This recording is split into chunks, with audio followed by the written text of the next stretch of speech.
오늘 이제 마태복음에 나와 있는 내용을 우리가 보겠는데, 마태복음을 보실 때는 이제 크게 중심 내용이 세 가지입니다. 세 가지를 염두에 두고 성경을 읽어야 우리가 올바로 이해할 수가 있는데, 첫째는 예수님이 누구시냐 도대체. 우리가 예수 믿는다고 하는데 그 예수님이 누구시냐라는 내용이고, 두 번째는 예수님이 왜 오셨느냐, 왜 오셨는가. 오셔서 도대체 무슨 일을 하셨는가라는 걸 아는 것이 굉장히 중요합니다. 세 번째는 예수님이 누구신가 알고 예수님이 오셔서 어떤 일도 하셨는가 알았다면 우리가 예수님을 따르는 제자가 돼야 되는데, 예수님의 제자는 또 어떤 사람들인가라는 걸 얘기를 해줍니다.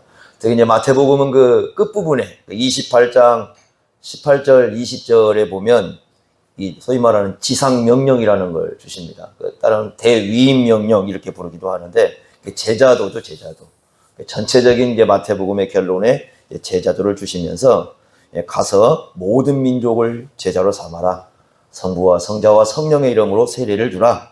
가르쳐 지키게 하라. 이러한 제자도를 우리가 실천해야 된다. 이렇게 말씀을 합니다. 오늘 말씀은요, 여러분이 읽었던 말씀은 마태복음에서도 그렇고 제자들의 삶에서도 그렇고 이 전환점을 이루는 아주 중요한 내용이죠. 그래서 우리가 이걸 신앙 고백, 이제 어떤 분들은 이게 베드로의 신앙 고백 이렇게 부르는데, 제가 일부러 베드로라는 말을 안 씁니다. 베드로가 신앙 고백이라는 걸 맞긴 하지만 이건 베드로 혼자 신앙 고백이 아니기 때문에 제가 그렇게 붙이지 않습니다. 이건 보시면 제자도 혼자의 고백이 아니라 예수님을 따르는 전체 제자들의 신앙 고백이에요.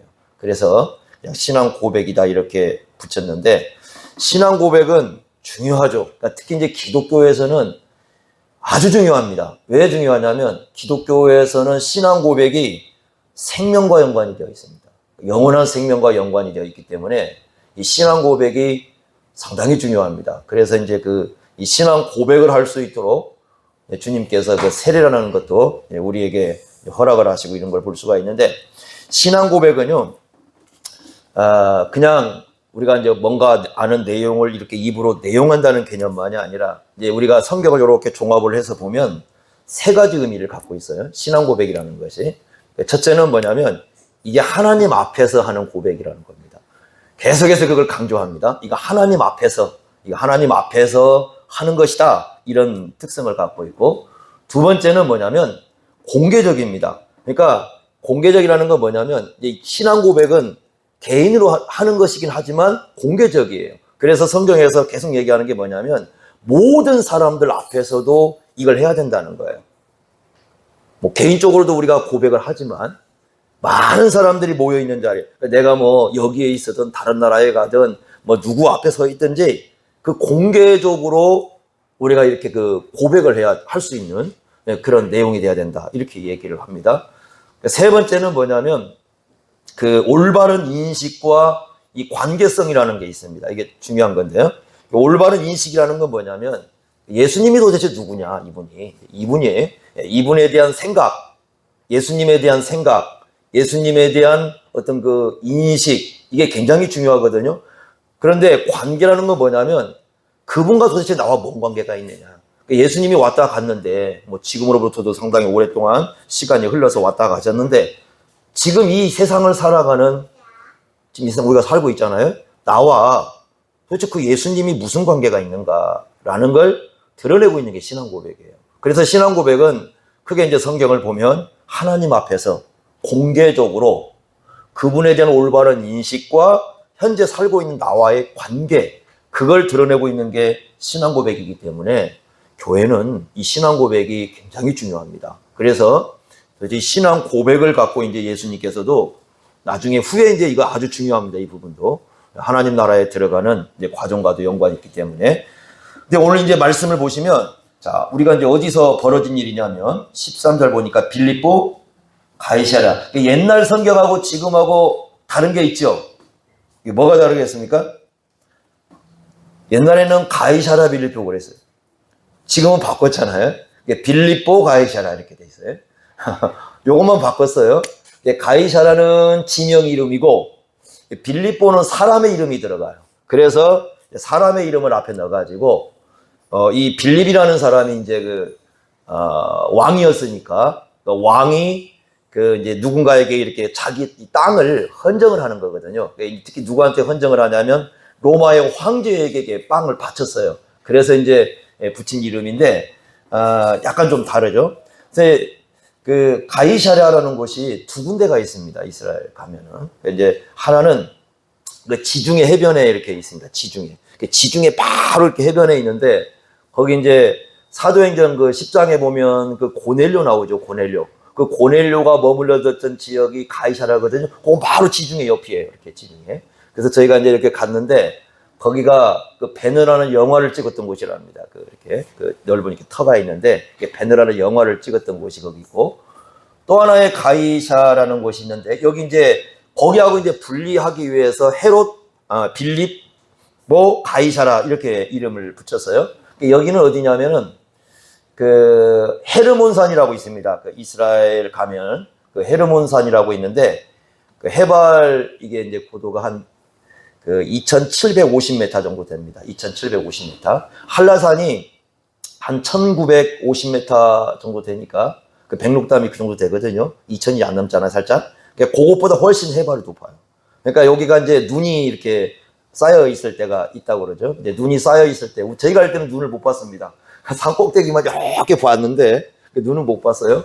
그런데 거기에서 물이 이렇게 이제 눈이 녹으면서 흘러내려오면은 가이사라 빌립보 지역에 이렇게 이제 샘 이렇게 있는데 거기 물이 이렇게 흘러갑니다. 그쪽으로 이렇게 흘러가가지고 그것이 갈릴리 호수로 들어가요. 그러니까 이렇게 논이 이렇게 내려와가지고 이렇게 이제 갈릴리 호수까지 이렇게 들어가게 되는데, 그래서 이제 빌립보 가이사라 이 터에 가봤는데, 거기에 가봤더니 제우스 신전 터도 있고,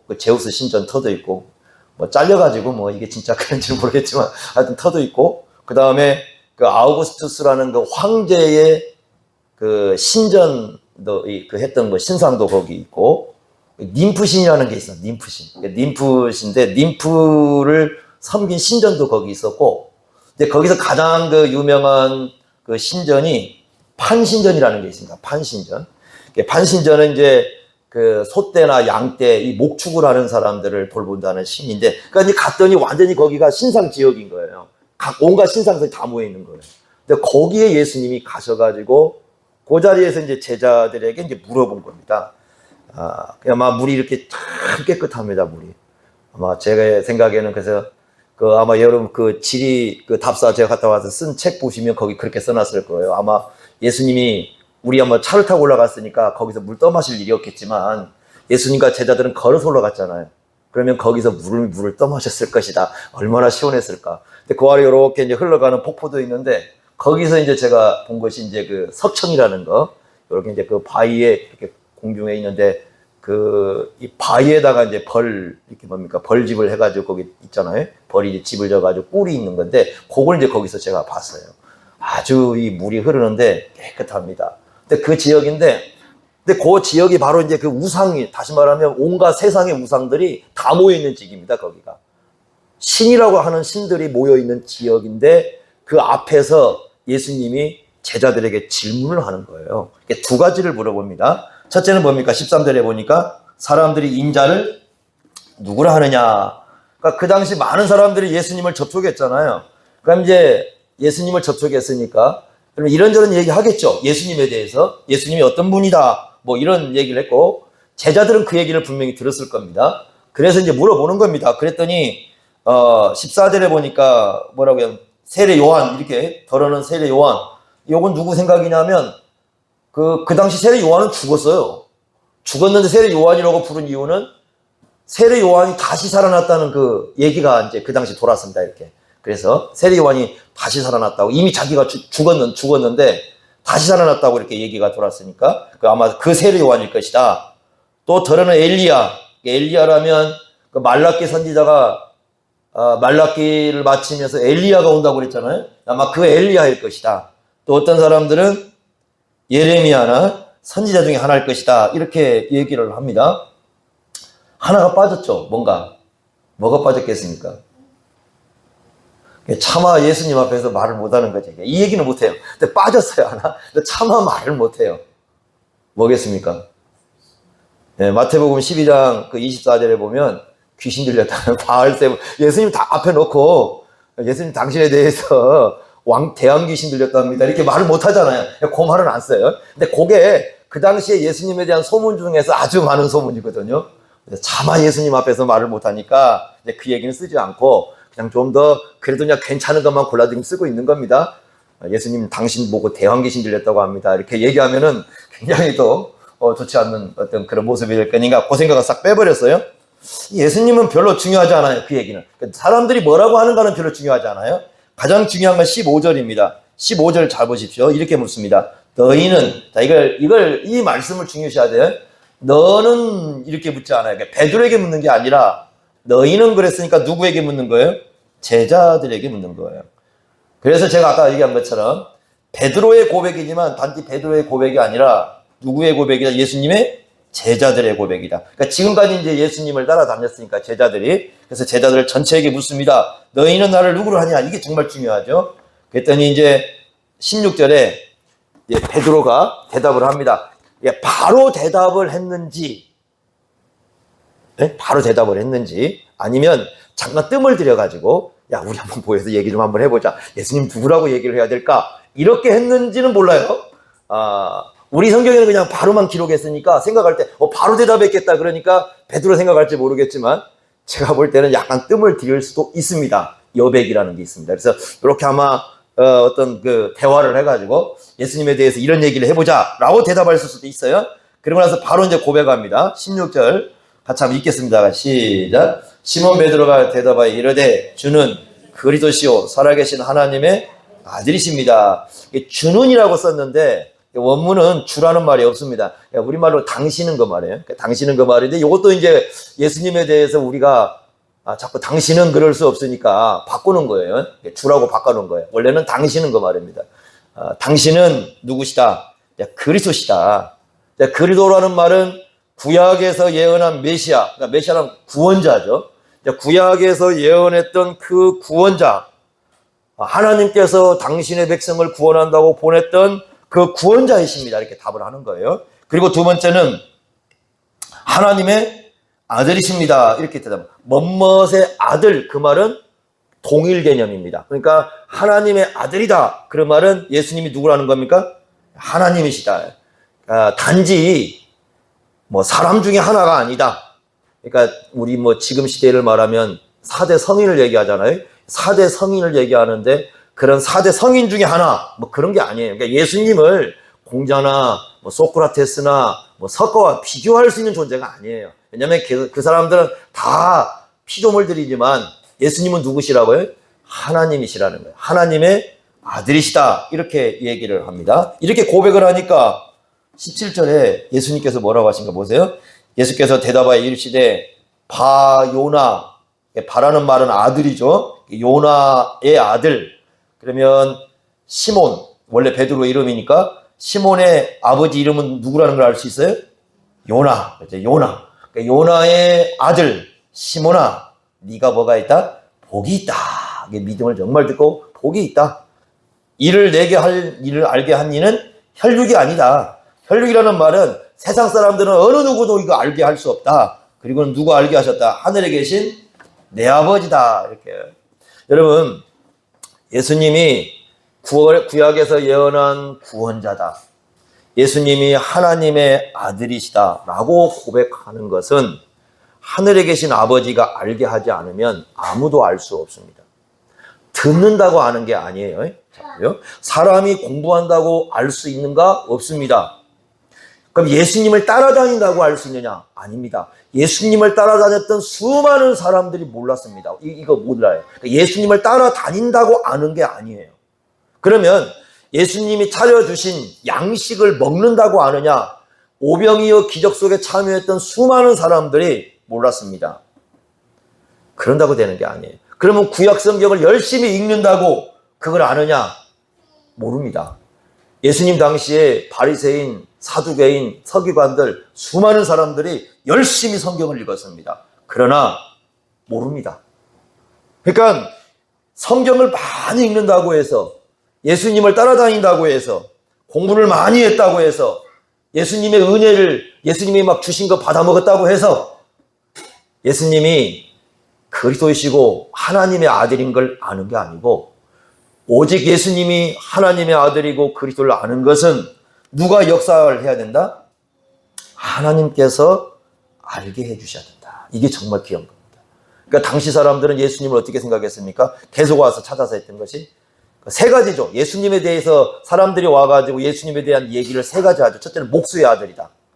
두 번째는 마리아의 아들이다. 세 번째는 나사렛 사람이다. 요 얘기잖아요.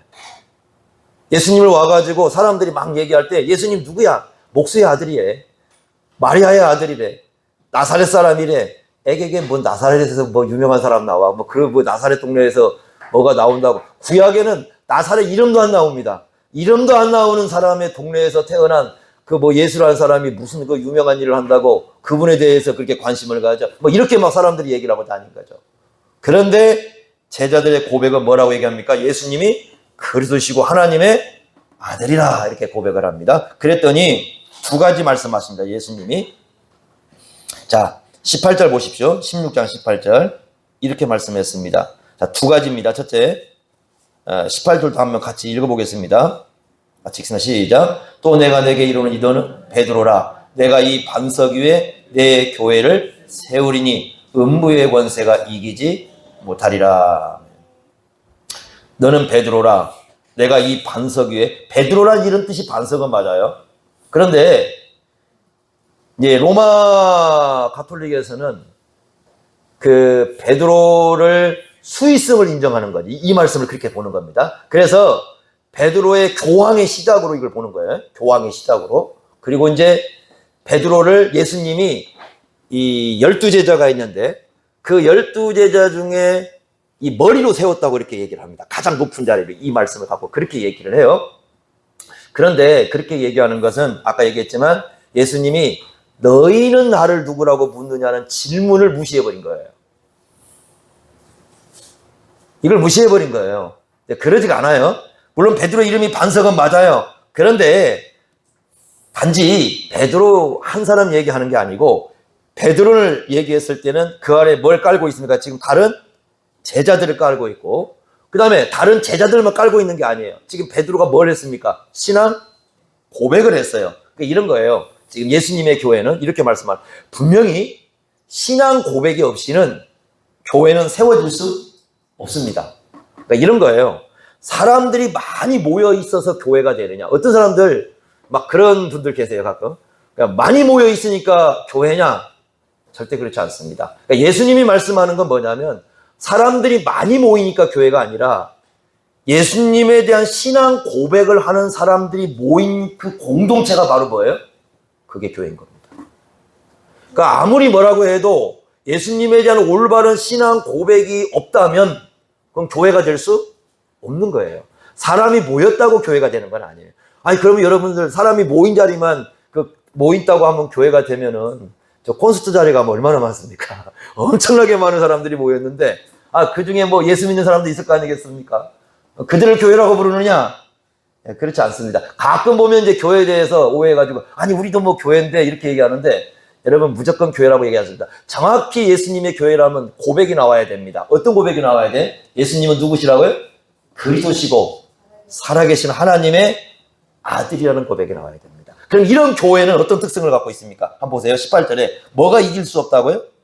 음부의 권세입니다. 음부의 권세는 두 가지 뜻이 있어요. 하나는 뭐냐면 첫째는 예수님을 대적하는 모든 세력을 의미한다. 이건 전통적으로 해온 해석입니다. 그러니까 지금까지 이제 그 교회사에서 쭉 해온 해석은 뭐냐면 예수님을 대적하는 그 모든 세력을 음부로 보는 것이고요. 두 번째는 이제 음부라는 말이 죽음과 연관이 되어 있기 때문에 죽음도 이길 수 없는 그런 교회다. 이런 의미를 갖습니다. 그래서 진짜 신앙 고백하는 교회는요. 아무도 이길 수 없습니다. 여러분 이길 수 없어요. 사람이 엄청나게 많이 모여도 이 환란이라는 것이 한번 밀어닥치면요. 그 교회 다 무너질 수 있습니다. 실제로 그런 교회들 많습니다. 코로나 오고 난 이후에 이 교회 통계 조사표를 보면은 엄청난 교회들이 무너졌습니다. 한순간에 다 무너질 수 있어요. 그런데 이겁니다. 아무리 그런 환란이 와도 아무리 큰 질병이 오고 아무리 지구가 어떻게 된다 해도 예수님을 그리스도시요 살아계신 하나님의 아들이라고 분명히 신앙 고백하는 그 신앙 고백은 아무도 무너뜨릴 수가 없습니다. 그런 교회는 절대 무너지지 않습니다. 이게 중요한 거예요. 그래서 첫째로는 이런 말씀을 하고, 두 번째는 19절 한번 다시 보시죠. 19절. 자, 아주 이제 또 귀한 말씀을 하죠. 19절 같이 읽겠습니다. 19절 말씀 시작. 내가 천국 역사에 내게 주리니 내가 땅에서 무엇인지 매면 하늘에서도 매일 것이요 내가 땅에서 무엇인지 풀면 하늘에서도 풀리라. 뭘 주셨다고요? 천국 열쇠. 천국 열쇠. 여러분이 저 로마에 가면 교황청 가잖아요. 교황청이 어떻게 만들어졌냐면 요 교황청이 있고 요렇게 이제 광장 요렇게 있잖아요. 그게 뭐냐? 열쇠예요, 열쇠. 그래서 이분들의 주장은 뭐냐면 그 로마 카톨릭의 그 교황의 그 가르침을 따르는 사람만이 천국에 들어갈 수 있다 이렇게 합니다. 근데 이게 교황청이 이렇게 돼 있어요. 열쇠로 이렇게 돼 있습니다. 그런데 성경은 어떤 사람에게, 건물에게 그 천국 열쇠를 맡긴 게 아니에요. 그거 우리 중요하게 생각해야 돼요. 열쇠라는 건 뭡니까? 열고 닫을 수 있는 거죠. 그러니까 천국 열쇠니까 천국을 열고 닫을 수 있는 거잖아요. 여러분, 만약에 그걸 개인에게 줬다면 엄청나겠죠. 기분 좋으면 막 열어주고 나쁘면 안 열어주고 막 그런 거 아니겠어요? 그 얘기하는 게 아니고, 자, 누구만이 천국을 열 수 있습니까? 그게 중요한 거예요. 누가 천국을 열 수 있어요? 아니, 누가 천국을 열어요? 우리 요한복음 14장 6절 기억하시죠? 내가 곧 길이요 진리요 생명이니 나로 말미암지 않고는 아무도 아버지께 올 자가 없죠. 하나님 아버지가 계신 곳이 천국이고 그 천국을 열 수 있는 유일한 길은 누구예요? 예수님이니까 천국을 열 수 있는 유일한 열쇠는 누구예요? 예수님이시죠. 그러니까 여기서 말하는 천국의 열쇠는 예수님이에요. 다른 거 아니에요. 그러니까 그걸 헷갈리면 안 됩니다. 그러니까 천국을, 그러면 베드로에게 뭘 맡긴 거예요? 지금 책임을 맡기는 거잖아요. 누구 전하라는 거예요? 예수님 열심히 전하라는 거예요. 왜? 그 예수가 뭘 여니까? 천국을 여니까. 그러니까 예수님이 전파되어야 천국이 열리는 거예요. 예수님이 계신 자리가 천국이 열리는 것입니다. 사람들이 이런 말을 씁니다. 가끔 보면 자기가 좋은 자리에 있으면 천국이 따로 없다고 그럽니다. 자, 이런 무더운 그 날, 막 그 시원한 자리가 있잖아요. 그러면 야, 천국이 따로 없네 그러는데, 여러분, 천국은 그런 곳이 아니라 예수님이 계신 곳이 어떤 곳이에요? 천국입니다. 천국. 그러니까 사람들은 막 천국이라는 말을 갖다가 이렇게도 쓰고 저렇게도 쓰고 막 자기가 좋으면 여기가 천국이다. 그죠? 막 그 산에 올라간 사람, 이 뜨거운 날도 산에 올라간 사람들 계시잖아요. 막 산꼭대기 올라가지고 여기가 천국이다 그러는데 거기 뭐 천국입니까? 산꼭대기지. 천국은 누가 계신 곳이 천국이에요? 예수님이 계신 곳이 천국이에요. 예수님이 계신 곳이 천국이에요. 이게 정말 귀한 겁니다. 왜요? 천국은 누가 열어주니까? 예수님이 열어주는 거예요. 그러니까 누가 그 천국에 들어가냐? 그 예수님이 어떤 분인가를 올바로 알고 그분을 고백한다는 거죠. 그리스도로, 하나님의 아들로. 그 얘기는 무슨 말이에요? 천국을 열어주는 열쇠가 예수님이니까 그리스도이시고 살아계신 하나님 아들께 내 인생의 모든 걸 어떻게 하는 거예요? 맡기는 거예요. 맡기는 거예요. 내가 잘나가지고 우리가 똑똑해가지고 우리가 뭐 대단해가지고 천국 들어가는 게 아니고 예수님이 천국 열쇠니까 그분에게 모든 인생을 맡긴 사람들을 예수님이 열어서 보내주는 거예요. 그래서 천국 열쇠를 이 베드로에게 맡기는 게 아니고, 베드로에게 맡긴 건 맞아요. 맞지만 베드로가 교황이 되라는 것도 아니고 뭐 그 어떻게 교황청 하나 만들어 놓고 거기에서 뭐 천국 들어가라 그런 개념이 아니라 천국을 들어가는 것은 예수님에 의해서 들어가는 거니까 베드로가 가는 곳곳마다 예수님을 전하는 곳에 뭐가 열리기 시작합니까? 천국이 열리는 겁니다. 그러니까 여러분들이요 어느 곳에 갔습니다. 가서 봤을 때 예수 믿는 사람이 없다면은 이건 뭐 다 지옥 같은 것이죠. 근데 그곳을 천국으로 만드는 길이 뭐예요? 누굴 전하는 겁니까? 예수를 전하는 거예요. 예수를 전하면 그곳에 천국이 열리는 겁니다. 어느 곳에 있든지 어느 자리든지 예수 그리스도께서 전파되는 그 자리에 천국이 열린다는 거예요. 그것이 바로 주님께서 베드로에게 주는 굉장히 중요한 것입니다. 여름 성경학교 이제 우리 다 마쳤는데 이제 저녁에 캠프파이어, 그러니까 옛날 캠프파이어 그러면 다 밖에서 해야 되잖아요. 밖에서 해야 되는데 밖에서 하면 이제 운동장에다가 막 장작불 피워놓고 공중에서 불 쫙 내려와가지고 빡 들면 와 이래야 되거든요. 근데 그러면 신고 들어가야지 그러면. 그래서 못합니다.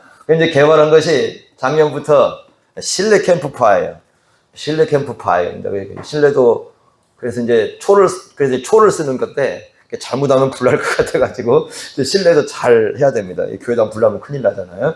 그래서 올해 이제 하면서 고심을 많이 했습니다. 어떻게 올해는 도대체 어떤 주제로 좀 해봐야 될까? 데살로니가 후서를 가르치면서 도대체 어떻게 해야 이걸 좀 의미 있게 할까? 이제 하시는 분들은 얼마 안 됩니다. 그 시간이 한 30분, 길어야 40분을 예상을 했는데, 이제 한 분이 제 말을 잘 못 알아들어가지고 찬송을 좀 짧게 해서 끝나긴 했습니다만은 한 그런 시간인데, 고심은 엄청나게 합니다, 이거 하나 만들었는데. 그래서 생각을 했는데, 그래서 이제 제가, 이번에는, 이렇게 한번 해보자. 그래서 예수님과 천국 잔치, 그렇게 한번 만들어보자. 그렇게 해서 이제 그 아래층에서, 맨 1층에서 이제 이미지화를 시키는 거죠. 맨 아래층 1층에서 전도사님 두 분이 애들에게 열심히 가르치는 겁니다. 전도자들이니까 열심히 가르친 겁니다. 뭐라고 가르치느냐? 예수님은 그리스도시고 살아계신 하나님의 아들이심을 이렇게 가르칩니다. 그리고는 혼자 오는 게 아니라 둘이 꼭 손잡고 오라고. 혼자 오지 말고 둘이 오라고. 이제 올라올 때 2층에서 이제 올라오는데 그 의미는 뭐냐면 천국 혼자 가는 거 아니라고. 같이 가는 거라고. 혼자 오지 말고 예수님 전해가지고 사람 데려오라고. 그래서 둘이 손잡고 열심히 올라오라고 했습니다. 앞에 딱 그런데 수문장이 서 있죠? 이제 박 목사님이 서 있었습니다. 아마 그랬을 겁니다. 목소리가 우렁차게 들립니다. 밖에서 묻는 소리가. 그런데 문을 갖다가 두 개를 했습니다. 하나의 문은 잠가놓고 하나는 열어놨습니다. 하나는 예수라고 써놨고 하나는 뭐 공부, 뭐 노력, 뭐 여러 가지 이렇게 써놨어요. 이건 천국에 들어갈 수 있는 게 다 닫아버렸습니다. 아예 못 들어가게. 거기 들어간 사람은 못 들어갑니다. 예수님을 찾아가야 들어갑니다. 이제 거기서 질문하는 겁니다. 예수님이 누구냐고 이제 이제 박 목사님 질문합니다. 그러니까 애들이 밑에서 열심히 잘 가르쳤잖아요. 전도사님이 뭐라고 답해야 돼요? 그리스도시여 살아계신 하나님의 아들이십니다. 그거 못하면 어떻게 합니까? 다시 빠꾸해서 우리 얘는 다시 내려갔다 와야 됩니다. 애들은. 그런데 다 외워갖고 와야 돼요. 왜냐하면 1층에서 2층까지 너무 더워요. 더워서 내려가는 게 힘드니까 외워가지고 와야 됩니다. 그러면 문을 쫙 이제 들어오면 예수님에게 열리면은 그 앞에 이제 처음에 예전에는 이렇게 초를 준비하려다가 이번에는 이렇게 조그마한 등을 하나 준비했습니다. 그래서 이제 권사님이 딱 서 있습니다. 거기서 딱 주면서 불은 다 꺼놓고 어둠 속으로 가는 겁니다. 이제 그게 뭐냐면 하나 이것도 이미지인데 세상은 어둠인데 이 어둠을 어떻게 갈 수 있는가? 그랬을 때 이제 그 신앙 고백을 분명히 하면서 우리가 걸어갈 때 어둠 속을 걸어갈 수 있다. 그리고 이제 마지막에 그 십자가 이렇게 해놓고 하트를 이렇게 그렸는데 하트를 못 그렸다고 구박을 많이 받았습니다. 아니 자로 다 제거했는데 이게 하트가 이게 잘 안 나와요 그림이 아무리 해도. 그래서 이제 이렇게 설치하고 초 십자가를 해놓고 예수 그리스도에 의한 사랑의 잔치를 이제 표현해 주는 겁니다. 그리고 나서 이제 끝나고 나면 먹을 거 엄청 줘가지고 천국 잔치를 벌이는 그런 의미로 이제 이렇게 애들을 만들어 놨습니다. 그런 메시지가 이제 그런 거예요. 그러니까 우리가 우리가 이제 이 아래층에서부터 두 분 전사님이 해준 게 너무 감사한 게 이 전도하는 거예요. 전도자들이죠. 전도를 하는데 그 전도라는 게 뭐냐? 예수님을 전하는 거잖아요. 예수님을 전하는 건데 예수를 누구로 전하느냐? 그분이 우리의 구원자이시고 메시아이시고 그분이 우리의 하나님의 아들이신 걸 이렇게 전하는 거잖아요. 그걸 전하는 겁니다. 그리고 그걸 갖다가 열심히 가르치겠죠. 그러면 이제 그런데 서로 그렇게 하는 사람들이 하나님 앞에 왔을 때 주님께서 어떻게 하나님 나라에 들어갈 수 있는지 그것을 우리가 물었을 때 그 고백이 분명하게 있는 사람들이 이제 들어가는 거고 그 다음에 이제 그 고백을 할지라도 여러분 세상 살아가는데 어둠이 없겠습니까? 예수 믿는 사람들이 살아갈 때 유혹도 많고 죄악도 많고 여러분 예수 믿고 살아가는데 별 얘기는 다 있잖아요. 그죠? 하나님이 없다는 거짓말. 우리 시편에 보면 하나님이 없다는 거짓말 나오잖아요. 이제 그 신종 거짓말은 천국과 지옥이 없다는 거짓말. 뭐 그런 것도 있고요. 그러죠?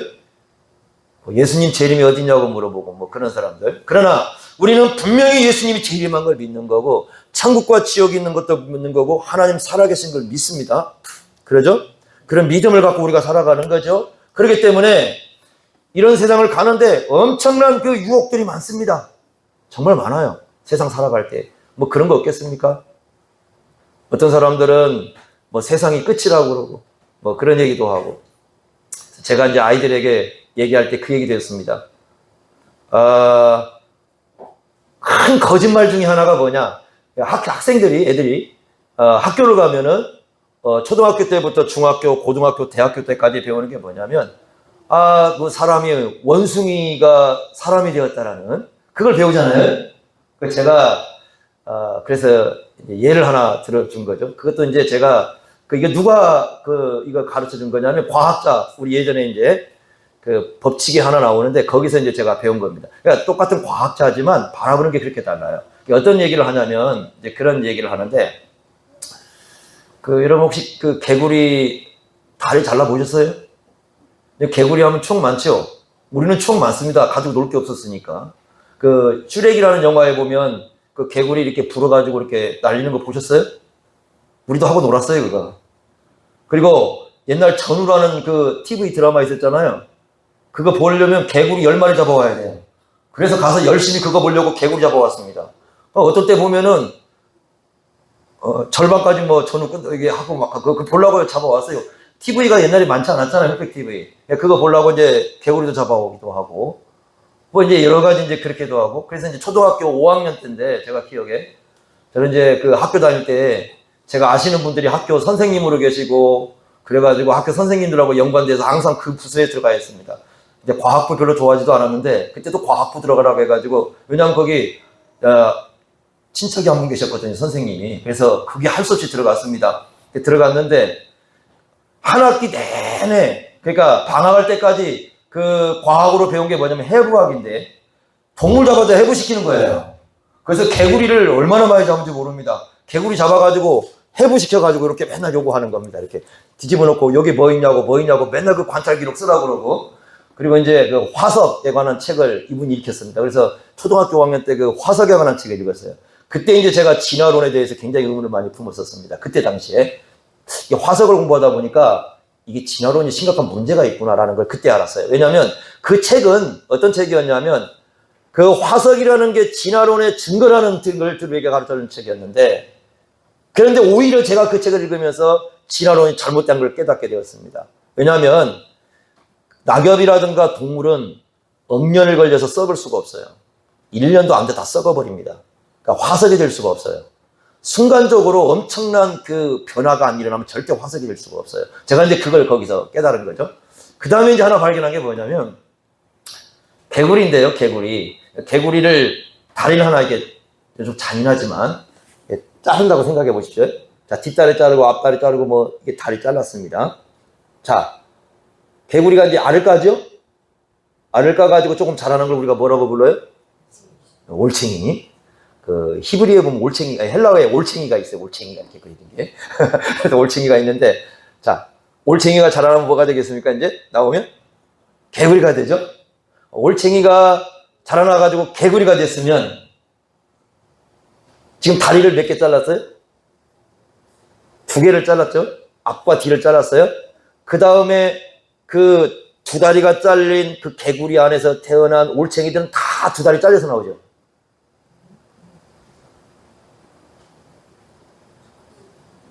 네? 아니, 똑같은 얘기 해볼까요? 누가 옛날에 그런 질문을 저한테 하더라고요. 목사님, 그래서 왜요? 그랬더니 아담의 갈비뼈로 여자를 만들었다면서요? 맞지? 그 남자들은 갈비뼈가 다 하나씩 없어요. 뭔 소리 하는 거야? 남자들은 갈비뼈가 뺐으니까 다 하나씩 없는 거죠. 아니, 아담만 없지 왜 그 다음에 없어요? 하와가 태어난 아이들은 다 갈비뼈 있지. 그래서 그래요? 안 그래요?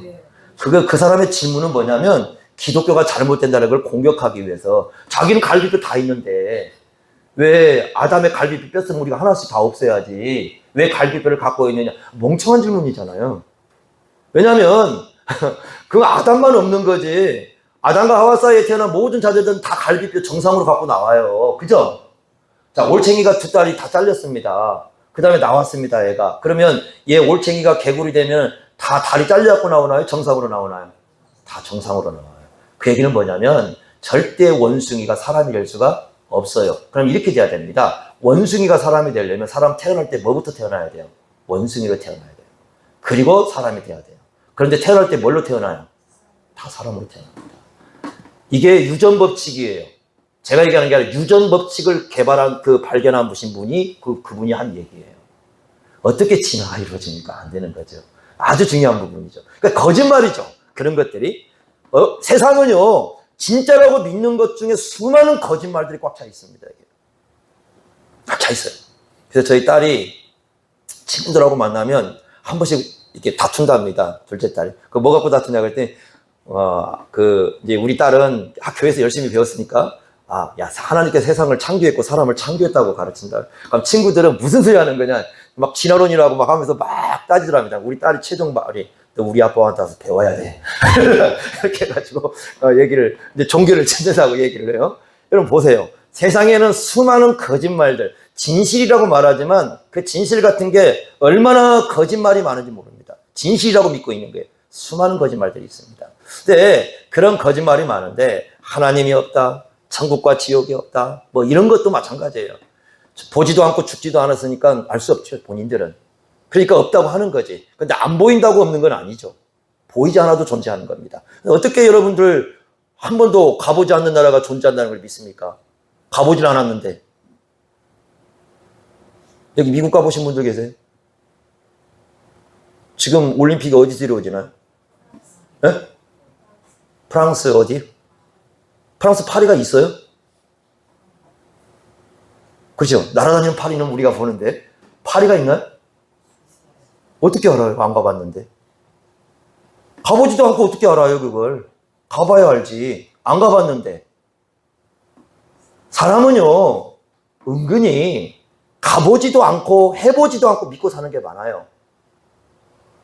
여러분들 내일 삽니까? 내일 여러분들 살아날 보장 있습니까? 내일이라는 날을 가보지 않았는데 어떻게 압니까? 근데 다 살 거라고 믿어요. 사람들은요, 은근히 살아갈 때 보면은 실제이지 않는 것을 놓고 가보지도 않고 보지도 않고 다 믿고 살면서도 기독교의 진리에 대해서만은 보지 않았으니까 못 믿겠다고 합니다. 그런 억지가 어디가 있습니까? 하나님은 살아계시고 천국과 지옥도 있습니다. 어떻게 우리가 이 지옥을 피하고 하나님 나라에 들어갈 수 있겠는가? 그랬을 때 이 천국을 들어갈 열쇠로 우리에게 가르쳐주는 것은 하나밖에 없습니다. 유일하게 누구밖에 없어요? 예수 그리스도밖에 없어요. 예수 그리스도가 아니면 들어갈 수 없어요. 예수 그리스도가 아니면 죽음이 왔을 때에 소망이 없습니다. 오직 예수 그리스도만이 우리를 하나님 나라에 이끄는 것이고 오직 예수 그리스도만이 우리에게 참된 진리를 가르쳐주는 것이고 오직 예수 그리스도만이 우리의 생명을 올바르게 인도하는 겁니다. 그래서 예수님이 없이는 참된 진리가 없다는 것이 성경이 우리에게 가르쳐주는 아주 중요한 진리예요. 그래서 예수님이 묻습니다. 제자들에게 묻고 주는 그리스도시요 살아계시는 하나님의 아들이라고 답을 했을 때 이걸 알게 하시는 분은 하나님이시고 정말 이걸 고백하는 너에게 복이 있고 그리고 너에게 뭐가 맡겨진다 이런 고백을 하는 천국 열쇠가 맡겨지니까 어떻게 하라는 겁니까? 이제 지금 너희가 고백하는 그 예수를 열심히 어떻게 하라는 겁니까? 사람들에게 증언하고 전하고 이렇게 해라. 왜? 그 예수가 전해지는 곳에 뭐가 열리기 시작합니까? 천국이 열리기 시작하는 겁니다. 지옥 같은 세상입니다. 우리가 살아가는 세상은 지옥 같은 세상이에요. 그러나 이 지옥 같은 세상을 천국으로 살 수 있는 길은 한 길밖에 없습니다. 예수 그리스도를 믿고 그 안에서 살아가는 겁니다. 이런 믿음이 우리 안에 굳건해 있다면 세상이 어떻게 변하든지 어떤 유혹이 와서 우리를 흔들든지 흔들림 없이 믿음으로 끝까지 갈 수 있습니다. 여러분 그것을 우리 속에 굳게 견지하면서 이 믿음을 가지고 이 세상을 살아갈 수 있기를 바랍니다. 기도하겠습니다. 하나님 아버지 오늘 주신 말씀을 통해서 우리의 믿음의 고백이 얼마나 중요한지 저희들이 깨닫습니다. 예수 그리스도는 그리스도시요 살아계시는 하나님의 아들이심을 고백하는 그 믿음이 서 있을 때 지옥의 권세도 죽음의 권세도 우리를 이길 수 없다고 하십니다. 하나님 아버지 우리가 믿음으로 승리하는 길을 걸어갈 수 있도록 저희들 굳건하게 세워주시고 흔들림 없이 주님 나라를 위하여 달려갈 수 있도록 인도하여 주옵소서. 예수님의 이름으로 기도하옵나이다. 아멘.